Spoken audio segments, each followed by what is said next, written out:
बाप पार्टी की महिला नेता व सभा आयोजकों के खिलाफ भाजपा ने की शिकायत। रिटर्निंग अधिकारी को लिखित में दिए शिकायत पत्र में कथित तौर पर राजसमंद की महिला अधिवक्ता अफसाना शाह पर लगाया आरोपों में सभा के वायरल वीडियो का दिया हवाला।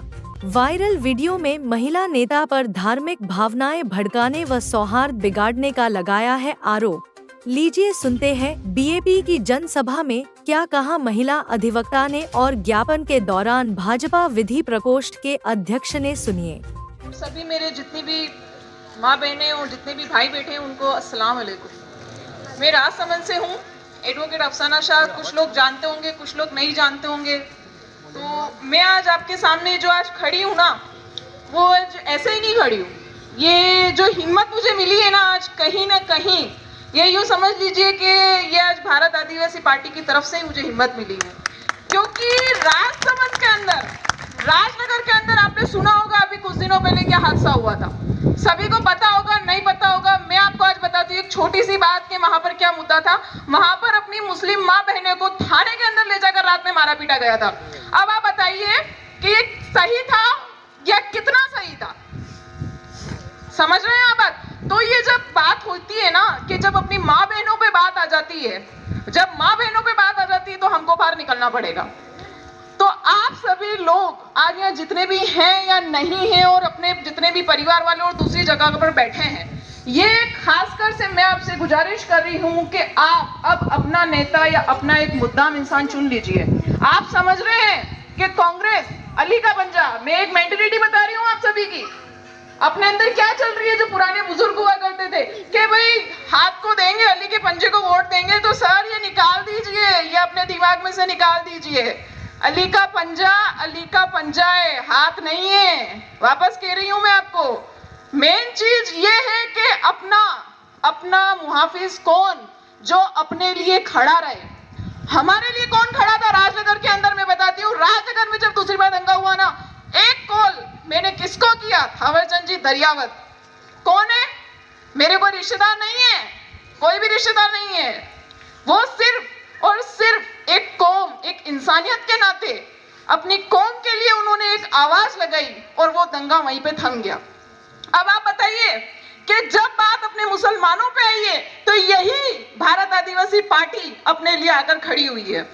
तो एक वो बोलते हैं ना पॉइजन जहर, BJP fast poison, Congress slow poison, जो आपको धीरे धीरे मारेगा, लेकिन मारेगा जरूर। आज नहीं तो कल आप पिटोगे और कुत्ते की मौत पिटोगे। मैं आपको खुला कह रही हूँ। माँ बहने तक आ चुकी है बात, तो अब आप जाग जाइए, अपना मुद्दा खुद चुन लीजिए। मैं आई हूँ, मुझे ये समझ लीजिए क्या मिल रहा है। मैं एक अधिवक्ता हूँ, आराम से अपना पेशा मेरा वकालत है, मैं करूंगी, खाऊंगी, कमाऊंगी, मस्त रहूंगी। लेकिन मैं आज आप भाइयों के और बहनों के बीच हूं ना, सिर्फ एक वजह के बात अपनों पे आ चुकी है। आज अपन SC, ST, OBC माइनॉरिटी अगर एक जाजम पे बैठे हैं ना, ये बहुत बड़ी बात है। और इसी चीज को देख के लोग जल रहे हैं, समझ रहे हैं अपन? इसी चीज को देख के लोग जलेंगे और मरेंगे और अपन है जीतेंगे। और जिस दिन आज अगर अपना विधायक यहाँ का होगा ना, तो कानून क्या चीज है? कानून कौन बनाता है? अपन कहां से? अपन जाएंगे किसके थ्रू? विधायक के थ्रू। सदन में, संसद में बात कैसे पहुंचती है? अपने आदमी के थ्रू तो पहुंचेगी। एक आज इनके लोग विधायक बन के बैठे हुए हैं, इनके कानून नए नए बन रहे हैं। अपना क्या? अपना कुछ वजूद ही नहीं है। वजूद कब बनेगा? जब अपना आदमी होगा, अपना मुद्दाम होगा, जो अपने दर्द को समझेगा। और दर्द कोई आपको RSS पार्टी देख लो, बजरंग दल देख लो, हिंदू मंच देख लो, कोई नहीं समझने वाला। समझेगा कौन? जो खुद इस चीज से जूझ रहा होगा। और जूझ कौन रहा है? दलित, आदिवासी, मुस्लिम। सबसे फर्स्ट टारगेट है मुस्लिम, सेकंड टारगेट है दलित। तो ये बारी आने वाली नहीं, आ चुकी है अपनी। और अब आप घरों से बाहर निकलो और आप ये मेंटलिटी दूर कर दो कि सत्ता राजनीति गंदी नहीं है। गंदी जब अपनी हाथ में सत्ता होगी ना, तो ये समझ लो पूरी दुनिया हिल जाएगी। आज मैं आपसे एक बात कहना चाहती हूँ कि यहाँ पर अगर जितेश भाई जीतते हैं ना, तो मैं कहती हूँ कि आपके ऊपर किसी तरह की आंच नहीं आएगी। मैं गारंटी देती हूँ आज आप लोगों को, क्योंकि मुझे इतना विश्वास हुआ है, इसीलिए मैं आज इतनी दूर से राजसमंद से चलकर यहाँ आई हूँ। वरना आप भी जानते हैं कोई मुस्लिम बहन रात में बाहर निकलती है क्या? नहीं निकलती है, लेकिन मैं निकली हूँ तो बहुत बड़ी बात होगी तभी निकली हूँ, क्योंकि हमने जो है अत्याचार देखा है, जुल्म हमने देखा है। मेरी माँ बहनों के साथ जो जुल्म हुआ है ना, मैंने देखा है कि किस तरीके से उन्हें मारा गया है। अगर आप होते ना अगर सच में, तो आप काट डालते, समझते हो काट डालना। लेकिन वहां के मुस्लिमों को इतना डराया करो, डराया किसने? इन यहाँ की जनता ने नहीं, वहां के खुद के अधिकारियों ने डराया। अधिकारी किसके अधिकारी? बीजेपी के। अगर आपके पास आज ये मौका चला जाता है तो आप समझ लीजिए आने वाले टाइम पे यहाँ पर रोशनी नहीं मिलने वाली है, अंधेरा ही अंधेरा मिलेगा। आपसे एक ही इल्तिजा है, एक ही गुजारिश है कि आप जितना हो सके, जैसे हो सके, अपनी इस पार्टी को जिताइए। मैं खुद इनसे बहुत ज्यादा सहमत हूँ। क्यों हूँ वो मैंने आपको वजह बताई है। ये जो तिलक तराजू तलवार है ना, इनसे हो जाइए सावधान। ये जो तिलक तराजू तलवार है ना, इनसे आप हो जाइए सावधान। और अब आई है भारत आदिवासी पार्टी की बारी, तो इसमें डालिए आप जान। समझ रहे हैं आप बात? तो सबसे पहले आपका एक ही उद्देश्य होना चाहिए, अपनी पार्टी, अपना पद, अपनी ही जरूरत, अपना कानून। किसको? जितेश भाई को। और जितेश भाई किसके? अपने हैं। तो बस इनको आप वोट डालिए, इनको जिताइए और अपना खुद का एक प्लेटफॉर्म बनाइए। और सबसे मेन चीज मैं कहना चाहूंगी अपने वालों को, जो मुस्लिम समाज के लोग यहाँ हैं, वो सबसे ज्यादा शिक्षा पे तवज्जो दें, क्योंकि अपनी एक सबसे बड़ी चीज, सबसे बड़ी कमजोरी यही है कि लोग शिक्षित नहीं है। शिक्षित नहीं होंगे तो आपको कानून का कभी नहीं आएगा। संविधान के अंदर अपने एक एक अधिकारों के बारे में बताया गया है। हमें 6 मौलिक अधिकार प्राप्त है। आपको अगर एक को भी मौलिक अधिकार पता है तो आप बताइए, एक मौलिक अधिकार बता दीजिए। आप जो कहते हैं ना कि थाने से डर लगता है, थाने वालों को अपने से डर लगेगा अगर अपन को कानून पता चल गया तो। समझ रहे बात? कानून का सिर्फ कुछ नहीं कह रही हूं मैं, बच्चों को शिक्षित करिए, अपने आप कानून समझ में आ जाएगा, आपको भी समझ में आ जाएगा।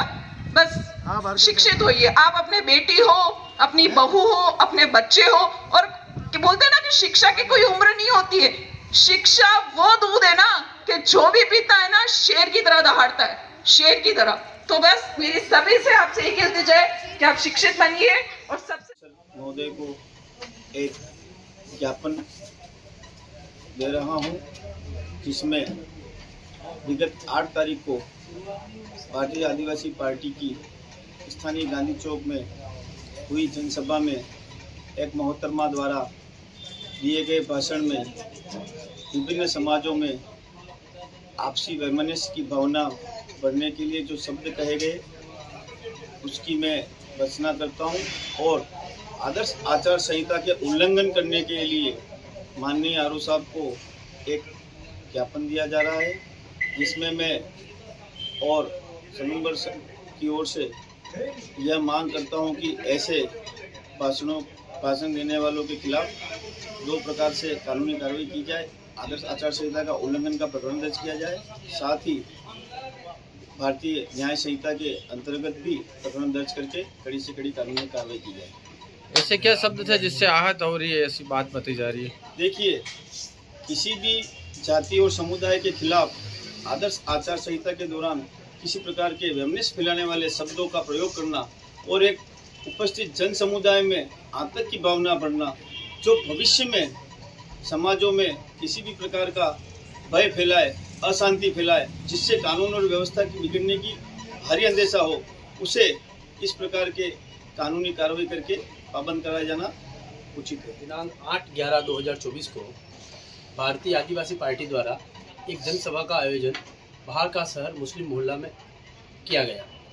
उस कार्यक्रम में एक महिला जो कि अपना नाम अफसाना बता रही थी, वो आई और उसने जनसभा को संबोधित करते हुए इससे लोक दृष्टिकारक वक्तव्य जारी किए, जिससे यहाँ की आम शांति, यहाँ का जो अपने जो उपचुनाव हो रहे हैं उसके आदर्श आचार संहिता का उल्लंघन किए जाने का पूरा समर्थन किया और इस प्रकार के वक्तव्य जारी किए, जिससे लोगों में भय एवं अशांति पैदा हो, जिसका भारतीय जनता पार्टी विधानसभा क्षेत्र सलूंगर की ओर से आज रिटर्निंग अधिकारी को एक ज्ञापन प्रेषित किया जा रहा है।